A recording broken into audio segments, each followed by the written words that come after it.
जय श्री राम। नमस्कार मित्रों, कैसे हैं आप सब। उम्मीद करता हूं कि आप सभी सुखी होंगे, संपन्न होंगे, आनंदपूर्वक होंगे।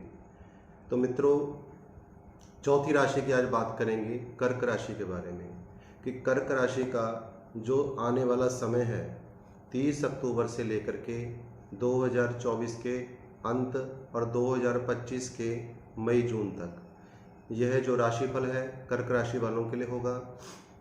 सबसे पहले मैं आपको ये बता दूं, जो कर्क राशि है इनके जो स्वामी होते हैं चंद्रदेव होते हैं, और यह बहुत ही इमोशनल टाइप के होते हैं, सरल स्वभाव के होते हैं और कूल टाइप के होते हैं। हाँ, वह बात अलग है कि कर्क राशि में या चंद्रमा कहीं पे खराब हो या शनि के साथ बैठा हो तो अचानक से इनके अंदर क्रोध भी पैदा हो जाता है। मोस्टली 90% जो है कर्क राशि वाले इमोशनल टाइप के होते हैं और ठंडे स्वभाव के होते हैं। एक चीज़ और बताता हूँ, कर्क राशि में 2023 17 जनवरी से 2025 मई तक जो है शनि का जो है साढ़े सती शुरू हो चुकी है। यह इसी साल शुरू हुई है। कई राशियों से साढ़े सती हटी है शनि की, और 2-3 राशियां हैं जिनके ऊपर साढ़े सती चल रही है। उनमें से कर्क राशि है, जिस कर्क राशि के व्यक्तियों के ऊपर शनि की साढ़े सती स्टार्ट हो चुकी है 17 जनवरी से। अब साढ़े सती का क्या प्रभाव होगा, ग्रहों का क्या प्रभाव होगा, यह मैं आपको बताने जा रहा हूँ। तो आइए शुरू करते हैं। नमस्कार मित्रों, मैं एस्ट्रोलॉजर आशीष शर्मा आज कर्क राशि की जानकारी आपको दूंगा कि भविष्य में आपको कैसा फल मिलेगा, क्योंकि ग्रहों का बहुत बड़ा चेंज ओवर हो रहा है जिसके कारण आपके जीवन में भी बहुत परिवर्तन आएंगे। तो सबसे पहले हम बात करते हैं शनि के बारे में। शनि की एक तो आपके अष्टम भाव में इस टाइम शनि देव विराजमान है। जब शनि देव गोचर में कर्क राशि में अष्टम भाव में विराजमान होते हैं तो ऐसे में क्या हो सकता है, क्या आपको फल मिल सकता है, तो इसी की चर्चा मैं शुरू करने जा रहा हूँ। अष्टम भाव यानी कि कष्टों का भाव, यानी कि कोई अशुभ समाचार, यानी कि अष्टम भाव को शास्त्रों में अच्छा नहीं माना गया। लेकिन यदि अष्टम भाव में कोई प्लैनेट अच्छा बैठ जाए या अच्छी पोजीशन में बैठ जाए तो व्यक्ति को कहाँ से कहाँ पहुँचा देता है। जितने भी साइंटिस्ट आज तक बने हैं या कोई बड़े पदवी पर जो पहुँचे हैं, उसका कारण है अष्टम भाव का अच्छा होना। तो अष्टम भाव में कुंभ राशि में शनि देव विराजमान हो चुके हैं 17 जनवरी 2023 को। बीच में यह बकरी हुए हैं और 4 नवंबर तक यह बकरी रहेंगे। कहने का भाव यह है, इसके बाद 4 नवंबर के बाद यही शनिदेव मार्गी हो जाएंगे। तो कर्क राशि में अष्टम भाव में शनिदेव विराजमान है। अष्टम भाव में घर परिवार में, क्योंकि यहाँ पर परिवार का देखा जाता है, परिवार यानी पिता, चाचा, ताया, इन चीज़ों को देखा जाता है, या ससुराल को देखा जाता है। तो ससुराल पक्ष से आपके वाद विवाद हो सकते हैं। यदि आप शादीशुदा हैं तो वहाँ पर थोड़ा सा अपना ध्यान दें, क्योंकि शनिदेव अष्टम भाव के मालिक भी माने जाते हैं, एक मंगल देव माने जाते हैं। इन दोनों का आधा आधा घर यह माना जाता है, यानी कि ये दोनों सक्षम है इस घर को रिजल्ट देने में। अभी फिलहाल शनिदेव बकरी भी चल रहे हैं 4 नवंबर तक, तो इनका एक प्रभाव सप्तम भाव, जहाँ पर 7 नंबर लिखा हुआ है, 10 नंबर लिखा हुआ है, यह स्पाउस का होता है, पति पत्नी का, पार्टनरशिप का। तो ऐसे में जब यह अपनी वक्र दृष्टि से सप्तम भाव को देखेंगे या देख रहे हैं तो उसमें क्या होता है कि परिवार में अपने आपस में पति पत्नी में लड़ाई झगड़े की संभावना बनी रहती है। कोई ना कोई मनमुटाव, वाद विवाद चलता होता है। यदि पार्टनरशिप में आप हैं, बिजनेस में हैं, तो वहाँ पर भी कोई ना कोई समस्या आती है। लेकिन 4 नवंबर के बाद आपकी सप्तम दृष्टि जो बकरी हो रखे हैं यह मार्गी होंगे, तो 7वें घर का रिजल्ट अच्छा हो जाएगा। अष्टम भाव में यह विराजमान है, तो थोड़ा सा आपको यह ध्यान देना होगा, कहीं आते जाते समय जिस व्हीकल वगैरह में आप जा रहे हैं, गाड़ी में जा रहे हैं, थोड़ा ध्यान से चलें, क्योंकि जब ढैया लगी होती है किसी के ऊपर तो किस समय कब कहाँ पर क्या प्रॉब्लम आ जाए कुछ कहा नहीं जा सकता। हाँ, लेकिन आपको संकेत दे रहा हूँ मैं, आप अष्टम शनि होने के कारण थोड़ा सा अपने वाहन को चलाने में सावधान रखें, क्योंकि यहाँ पर चोट आदि लगने की संभावना ज़्यादा बनी रहती है। शनि को अष्टम भाव में अच्छा भी मान सकते हैं और बुरा भी कह सकते हैं। इसकी डिग्री के ऊपर डिपेंड होता है कितनी डिग्री पे यह ग्रह बैठा है। अभी यह मान के चलें कि यह मीडियम डिग्री में है, तो इसमें आपको 4 नवंबर तक विशेष ध्यान रखना पड़ेगा। इसके बाद जुलाई के बाद थोड़ा ध्यान देना पड़ेगा 2024 में। बीच का जो समय है, क्योंकि शनि मार्गी हो रहे हैं तो आपको रिजल्ट भी अच्छे देंगे। तो कहीं पे जो भी कुछ होगा मैं आपको इस वीडियो के माध्यम से बताने जा रहा हूँ। तो अष्टम भाव में शनि का विराजमान होना थोड़ा सा आपके आने जाने में कहीं दिक्कतों का सामना करना पड़ सकता है। कोई ससुराल से मतभेद हो सकता है, पति पत्नी का आपस में मतभेद हो सकता है, वाद विवाद हो सकता है।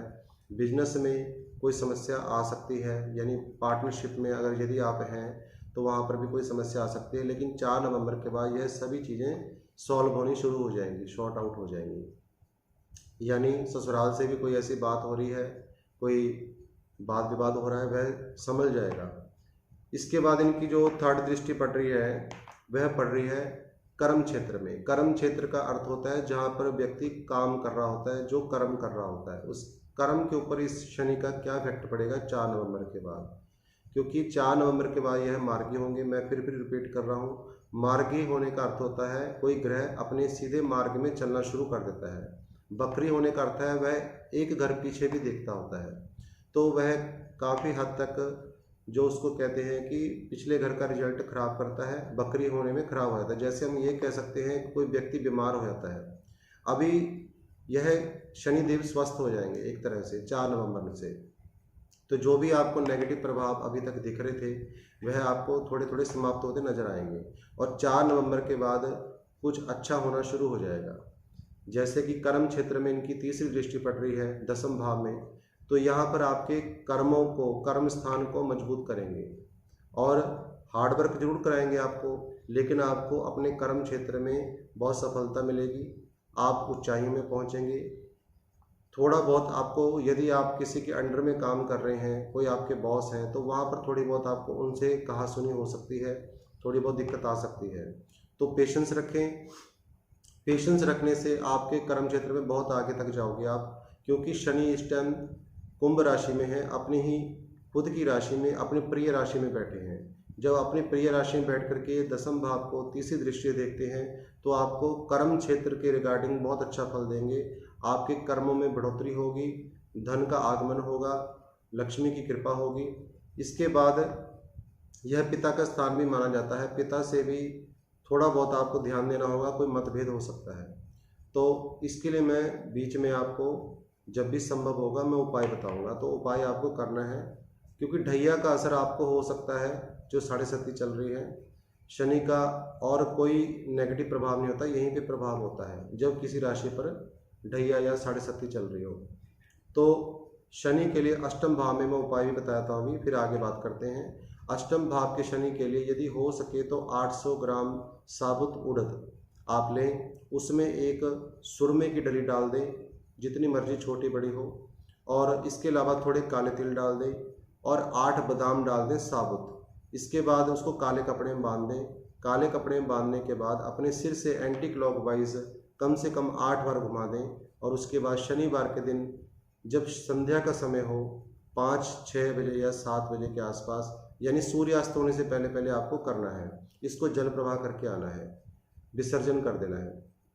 उस समय जब विसर्जन करेंगे, जल प्रवाह करेंगे, तो इसको कपड़े को खोलना नहीं है, पोटली सने ही इसको जल प्रवाह कर देना है। ऐसा यदि आप 8 शनिवार करते हैं या शनिवार से लेकर के शनिवार तक लगातार करते हैं तो आपके ऊपर से 90% शनि का प्रकोप, जो नेगेटिव प्रभाव है, वह दूर हो जाएगा, अवश्य दूर होगा। क्योंकि वहाँ पर आपको शांति प्रदान करेंगे, जिस भाव में बैठे हैं उसका भाव का फल अच्छा कर देंगे, और जहाँ यह देख रहे हैं उसके भाव के फलों को और बढ़ा देंगे, अच्छा बढ़ा देंगे। अब तीसरी दृष्टि के अलावा जो इनकी दृष्टि अगली पड़ रही है वह आपके सेकंड हाउस। सेकंड हाउस किस चीज़ का होता है, मैंने पिछली वीडियो में बताया है, यह परिवार का होता है, कुटुंब का होता है, धन का होता है, वाणी का होता है। तो अपने 5 नंबर को यह देख रहे हैं, यानी अपने सूर्य की राशि को यह देख रहे हैं, धन भाव को देख रहे हैं, परिवार के भाव को देख रहे हैं। तो वाणी में आपको कंट्रोल रखना पड़ेगा। वाणी से कोई ऐसे शब्द ना बोलें कि आपको अपने ही परिवार में कोई लड़ाई झगड़ा हो जाए, कोई मनमुटाव हो जाए। इस चीज़ का आपको ध्यान रखना है, संयम रखना अपने आप में। दूसरी चीज़, जब शनिदेव दूसरे भाव को अपनी 7वीं दृष्टि से देखते हैं तो आपको धन जरूर देंगे, पैसा देंगे, पैसों का आगमन होगा, क्योंकि अष्टम भाव में बैठे हैं। अष्टम भाव होता है गुप्त धन का, यानी कोई भी गुप्त धन कह सकते हैं, कोई पैतृक संपत्ति कह सकते हैं। इस संबंध में आपको कोई ना कोई रिजल्ट अच्छे मिल जाएंगे। तीसरी चीज़ मैंने वाणी का बताया है, वाणी पे अपने संयम रखें, जिससे कि परिवार जो है आपका बना रहे, मिठास रहे परिवार में। अब इसके बाद जो उनकी अगली दृष्टि पड़ती है वह आपके 5th हाउस में, जो कि 10वीं दृष्टि है। 10वीं दृष्टि का 5th हाउस में 5वें भाव में देखना शनि का, इसका क्या मतलब हो सकता है? यदि आप विद्यार्थी हैं तो कहीं ना कहीं स्टडी में आपके कोई ना कोई परेशानी आ सकती हैं, क्योंकि जो 5वां भाव है यहाँ पर 8 नंबर राशि है, यानी मंगल की राशि है, और शनि का मंगल के साथ बैर होता है। मैं फिर से आपको कहूँगा, मैं आपको खुश करने वाली कोई ऐसी बात नहीं कहूँगा। जहाँ नेगेटिव पॉइंट होगा तो नेगेटिव जरूर बताऊँगा, जहाँ पर अच्छा पॉइंट होगा तो अच्छा बताऊँगा। तो 5म भाव को जब शनि देव अपनी 10वीं दृष्टि देखते हैं, वैसे तो 10वीं दृष्टि शनि की बहुत अच्छी मानी जाती है, लेकिन जब यह ढैया या 7.5 में हो, अष्टम भाव में बैठे हों, जो कि शास्त्रों में अच्छा भाव नहीं माना गया, यहाँ पर बैठ करके जब यह विद्या स्थान को, शिक्षा स्थान को, संतान स्थान को देखते हैं, तो कहीं ना कहीं संतान के लिए कोई परेशानी भी उत्पन्न होती है। शिक्षा में रुकावटें आती हैं जो विद्यार्थी हैं, या कोई व्यक्ति कहीं पर हायर एजुकेशन करना चाहता है तो उस पर भी रुकावटें आती हैं। और जिनके कोई प्रेग्नेंट लेडीज़ हैं या संतान चाहती हैं और संतान नहीं हो रही, तो ये मान के चलें अभी 4 नवंबर के बाद आपको इस चीज़ का फ़र्क पड़ेगा। 4 नवंबर तक थोड़ा शनि वक्री स्थिति में है, तो आपको रिजल्ट नहीं दे पाएंगे। यदि कोई ऐसी चांस भी होते हैं या प्रेग्नेंट लेडी होती है तो उसमें ज़्यादा चांस होते हैं अबॉर्ट के, यानी कोई संतान खराब हो जाने। संतान के भविष्य के बारे में आपको यहाँ पर सोचना पड़ेगा। इसके लिए आपको 5 बादाम साबुत लेने हैं। साथ में मैं उपाय क्यों बता रहा हूँ, क्योंकि शनि आपका अष्टम भाव में सही नहीं है, तो इसके लिए आपको 5 बादाम साबुत लेने हैं। और शनिवार, सोमवार, मंगल, बुध और वीरवार 5 दिन तक रोज 5-5 बादाम जाके भोलेनाथ को अर्पित करके आने हैं, जिससे कि आपका यह 5वां भाव बिल्कुल सही होना शुरू हो जाएगा। जो मैंने अभी नेगेटिव असर बताए हैं, नेगेटिव प्रभाव बताए हैं, वह आपको सही होता नजर आएगा सब कुछ। इसके बाद जो अगली बात करते हैं हम राहु की, तो राहु की प्लेसमेंट 10वें भाव से, आपका 10वां भाव होता है कर्म का, कर्म के भाव से निकल करके आपके भाग्य स्थान में राहु प्रवेश कर रहे हैं। ये 30 अक्टूबर को प्रवेश करेंगे और 18 महीने तक आपके भाग्य भाव में, यानी 9वें भाव में यह विराजमान रहेंगे। और यहाँ से राहु देव क्या करते हैं, राहु का जो नेचर है बहुत जल्दी जल्दी करने का होता है, कि जल्दी जल्दी ये करूँ, जल्दी वो करूँ, कोई भी काम यानी सडनली देने का होता है। यदि ये आपको रिजल्ट कर्म क्षेत्र में ये बहुत अच्छे माने जाते हैं, लेकिन हम भाग्य स्थान में जा रहे हैं तो भाग्य के लिए भी बहुत अच्छे माने जाते हैं। जिस समय राहु भाग्य स्थान में जाते हैं, यानी गुरु के घर में आ जाते हैं, काल पुरुष की कुंडली में यह गुरु का घर, देव गुरु बृहस्पति का घर माना जाता है। अभी यह 12 नंबर में जहाँ पर बैठे हैं वह भी देव गुरु बृहस्पति की राशि है। तो यहाँ पर बैठ करके आपका जो है पूरा मन, आपका फोकस जो आपका पीछे हट चुका था, जैसे कहते हैं हम धार्मिक चीज़ों से हमारा मन हट जाना या उन चीज़ों से दूर जाना, तो आप अब समीप आओगे उसके, यानी आपका धर्म कर्म में मन लगेगा। आपकी इच्छा होगी कि किसी धार्मिक स्थान में यात्रा भी करवाएगा राहु, यहाँ पर आपको धार्मिक स्थानों की यात्रा करवाएगा। आप जितना मर्जी कोशिश करो, क्योंकि राहु क्या है हमारा, इतनी चीज़ राहु है। राहु प्लानिंग राहु की होगी, आप उसके अकॉर्डिंग चलेंगे, तो यह आपको धार्मिक यात्राएं करवाएगा, धर्म के प्रति आपको सतर्क करेगा और रुचि देगा। आपकी रुचि बढ़ेगी धर्म में, अपने ही धर्म में, आप जिस भी धर्म से हो अपने धर्म में आपकी रुचि बढ़ेगी और धार्मिक स्थानों की यात्राएं करेंगे। इसके अलावा आपके भाग्य को चमकाएगा, क्योंकि भाग्य भाव होता है, धर्म का भाव भी होता है, तो आपके भाग्य को प्रबल करेगा। यानी भाग्य किसको कहते हैं? हर चीज़ मिलनी, व्यक्ति को खुशियाँ मिलनी, हर चीज़ मिलनी, धन मिलना, तो इन चीज़ों को हम भाग्य कहते हैं, भाग्य संवर जाना। तो राहु जब भाग्य भाव में आएंगे 30 अक्टूबर को, तो आपके भाग्य को चमकाएंगे, आपका ध्यान अच्छी चीज़ों में लगेगा, क्योंकि देवगुरु बृहस्पति की राशि में आ रहे हैं ये। अब इनकी जो 5वीं दृष्टि है वह लगन में पड़ेगी। लगन यानी हमारा व्यक्तित्व, लगन यानी हमारा मन, लगन हमारे पूरे शरीर का ढांचा। तो यहाँ पर राहु की दृष्टि जब लगन में पड़ेगी तो कर्क राशि है, वहाँ पर 4 नंबर जहाँ पर लिखा हुआ है लगन, तो कर्क राशि चंद्रमा की राशि होती है, और राहु जो है चंद्रमा का परम शत्रु है। जब यह अपने शत्रु की राशि को देखेगा तो अल्टीमेटली क्या होगा, आपके स्वास्थ्य के लिए थोड़ा हानिकारक होगा। अचानक से आपको कोई, जैसे हम कहते हैं एंग्जाइटी होना, घबराहट होना, बेचैनी होना, किसी भी बात को लेकर के, होता कुछ नहीं है, आपको अंदर अंदर फील होगा। यह राहु के काम होते हैं, आपको फील कराएगा, आपको ऐसा महसूस होगा, डर लगना शुरू होगा, थोड़ा बहुत घबराहट होगी, तो आपके स्वास्थ्य के लिए थोड़ा हानिकारक है। मानसिक परेशानी आपकी बढ़ सकती हैं इसमें। लगन मैंने आपको बताया आपका शरीर है, आपके शरीर के ऊपर इसका अटैक होगा, तो इसमें कई चीज़ें, जैसे कि पेट की समस्या भी आ सकती है, डिस्क की समस्या आ सकती है, कोई जैसे स्टोन पथरी वगैरह होती है व्यक्ति को, इन चीज़ों की समस्या आ सकती है। सबसे ज़्यादा चांसेस होते हैं एंग्जाइटी के, घबराहट के, बिना मतलब की बेचैनी होनी, बिना मतलब की रात्रि को नींद ना आनी, ये चीज़ें होती हैं। इसके लिए यदि हो सके तो मैं आपको एक यहाँ पर भी उपाय बता रहा हूँ। नीला रंग बिल्कुल त्याग दें 18 महीनों के लिए। जो शर्ट सूट, लेडीज़ हैं तो सूट, जेंट्स हैं तो शर्ट नीले रंग की, नीला कपड़ा अपने बदन पर ना पहने। और दूसरा कलर डार्क ग्रे, जो थोड़ा ब्लैक कलर टाइप का होता है, डार्क ग्रे, उसको ना यूज़ करें, जो जिसको हम कहते हैं धुएं का रंग, जैसा धुआं निकलता होता है। क्योंकि जो राहु है ये धुआं है, इसकी अपनी कोई राशि नहीं होती, ये एक छाया ग्रह है।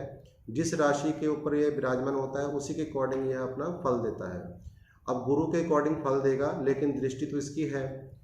जब ये अपने शत्रु भाव को देखेगा तो जिस भाव को देखेगा और वह भाव जिस चीज़ का है तो उसका नुकसान करेगा ही करेगा। तो आपको अपने स्वास्थ्य के प्रति अलर्ट होना है, और जो मैं चीज़ें बता रहा हूँ उसको अवॉइड कभी भी ना करें। सौंफ का सेवन प्रतिदिन करें, रात को सोने से पहले सौंफ को चबा करके खा जाएं और पानी से उसको नहा जाएं। यह आपकी काफ़ी सुरक्षा करेगा राहु से। और दूसरी चीज़, किसी लाल कपड़े में सौंफ बांध करके अपने तकिए के नीचे रखें जब तक राहु चलेगा 18 महीने, क्योंकि कहीं ना कहीं इसकी पॉजिटिव एनर्जी भी आपको मिलेगी, कहीं ना कहीं इसकी नेगेटिव एनर्जी मिलेगी। धन के मामले में, पैसों के मामले में, कर्म क्षेत्र के मामले में, धर्म भाग्य के मामले में बहुत अच्छा है, लेकिन शारीरिक कष्ट आपको आ सकता है, मानसिक तनाव आपको आ सकता है, इसका प्रॉपर ध्यान रखें। इसके बाद इसकी 7वीं दृष्टि जो है आपके पराक्रम भाव में जाएगी। पराक्रम में वहाँ पर ऑलरेडी केतु ग्रह बैठा हुआ है।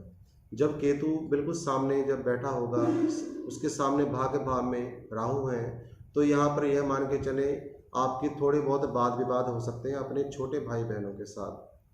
ट्रैवलिंग में थोड़ी समस्याएं आ सकती हैं, जैसे आप ट्रैवलिंग करते हैं वहाँ पर कोई ना कोई समस्या आपको आनी, तो इसके लिए भी उपाय बताऊंगा।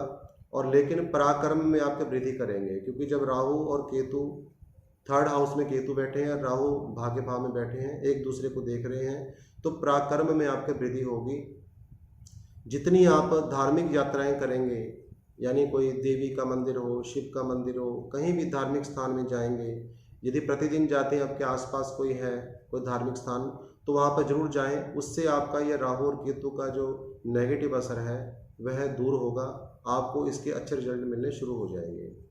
तो वाद विवाद से अपने बच्चे, अपने छोटे भाई बहनों के साथ ट्रैवलिंग में जाने से पहले मंदिर में माथा जरूर टेक कर जाएं, तो उससे आपकी ट्रैवलिंग या यात्राएं हैं छोटी मोटी, वह आपकी कुशल मंगल से निकल जाएंगी। इसके बाद इनकी अगली दृष्टि पड़ रही है पंचम भाव। देखिए, शनि की दृष्टि 10वीं दृष्टि पड़ रही है पंचम भाव में, और राहु की 9वीं दृष्टि जो है पंचम भाव में पड़ रही है। पंचम भाव संतान का, शिक्षा का होता है। तो यहाँ पर वही बात मैं फिर से रिपीट करूँगा, जब राहु की दृष्टि 8 नंबर में पड़ेगी, 8 नंबर राहु का भी शत्रु है, मंगल शनि का भी शत्रु है, तो यहाँ पर आपके संतान के थोड़ा ध्यान रखें। संतान की शिक्षा में भी प्रॉब्लम आ सकती है, उनके स्वास्थ्य में भी कोई दिक्कत आ सकती है, तो थोड़ा आपको यहाँ संभल के चलना पड़ेगा। यानी आपको ही उपाय करने पड़ेंगे, आपने संतान के लिए नहीं करने हैं। यदि आपकी कुंडली में ऐसा कोई दोष आ रहा है तो केवल आपको ही उपाय करने पड़ेंगे। तो संतान अचानक से आपका जो है उसकी स्टडी में परेशानी आनी या संतान होने में दिक्कत होनी, संतान होते होते कोई ऐसी प्रॉब्लम आ जानी जिसका आपको मन में डर रह जाए भी ये चीज़ हो चुकी है, तो इसके लिए जो मैंने कपड़े बताए हैं, रंग बताए हैं, उनका परहेज रखें, सौंफ का सेवन करें, तो ये चीज़ें नहीं होंगी। या आपको लगेगा भी ऐसा कुछ होने वाला है तो निकल जाएंगी, सुरक्षा आपका, आप सुरक्षित रहेंगे।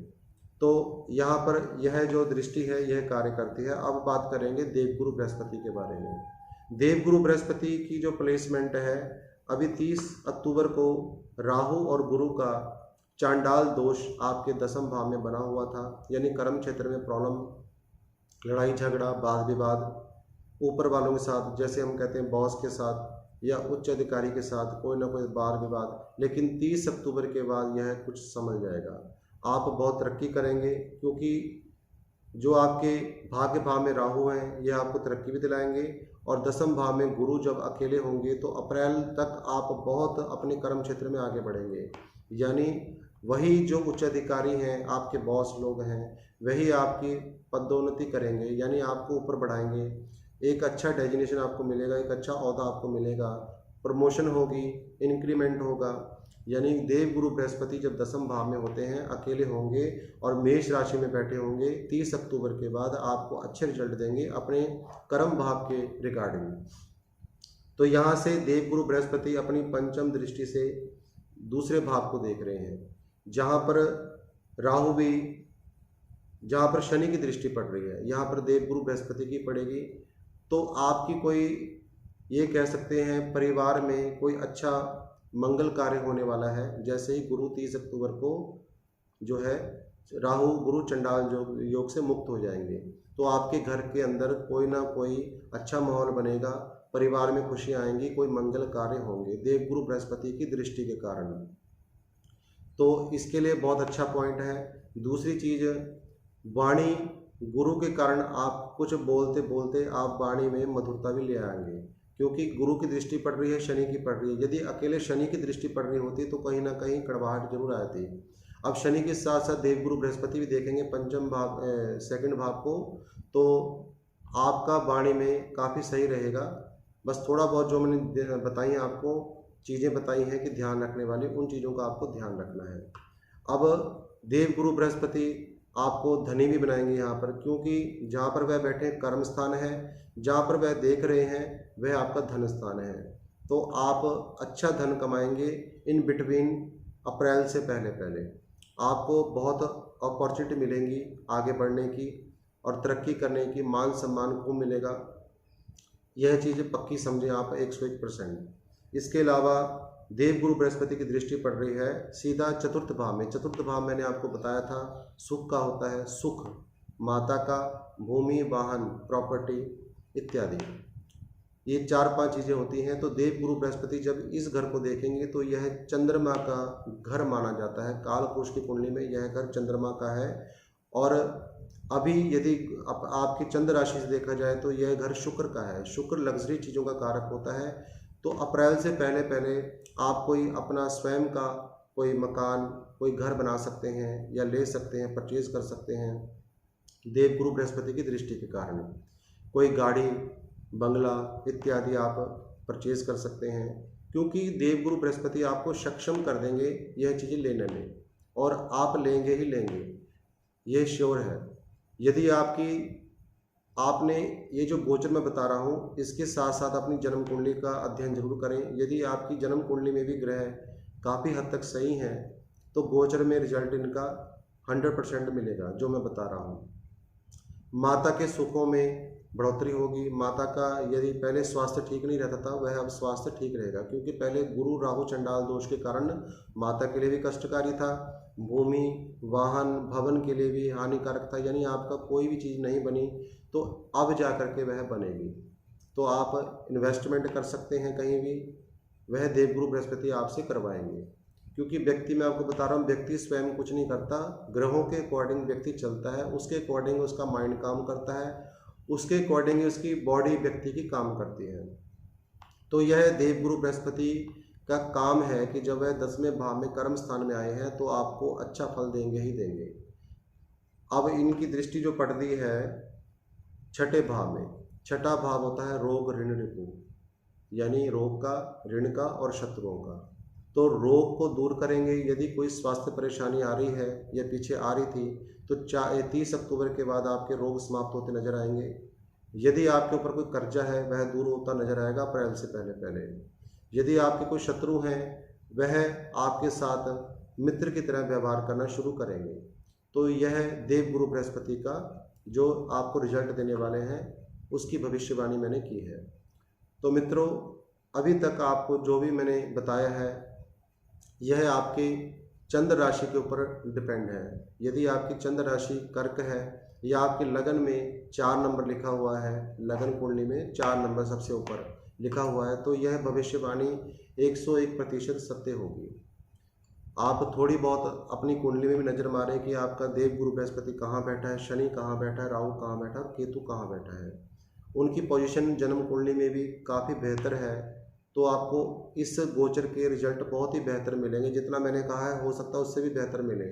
अगर वहाँ पर कहीं कमज़ोर हो आपकी जन्म कुंडली में तो हो सकता है कि 10-12% आपका जो मैंने अभी भविष्यवाणी की है इसमें कुछ कमी हो जाए।